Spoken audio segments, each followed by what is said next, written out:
প্রায় 1 বছর যাবত আমি দৌড়াদৌড়ি করতেছি বিভিন্ন জায়গায়, বিভিন্ন মন্ত্রণালয়, জুলাই ফাউন্ডেশন, মুক্তিযোদ্ধা মন্ত্রণালয়, তারপর হচ্ছে জেলা প্রশাসক,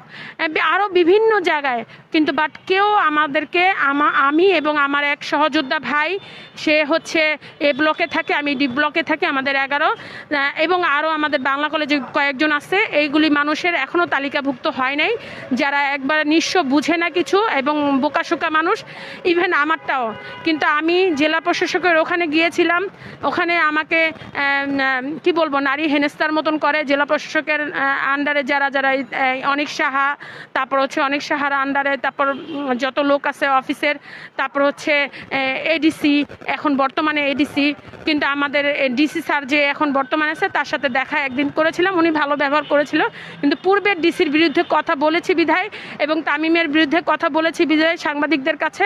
এই জন্যে আমাকে এই তালিকাভুক্ত থেকে বাদ দিয়েছে। আমার 28শে সেপ্টেম্বর ভেরিফাই হয়েছে, ভেরিফাই বোর্ডে আমি ভেরিফাইড হয়েছি জি সিভিল সার্জনে, কিন্তু বাট সেটা তামিম খান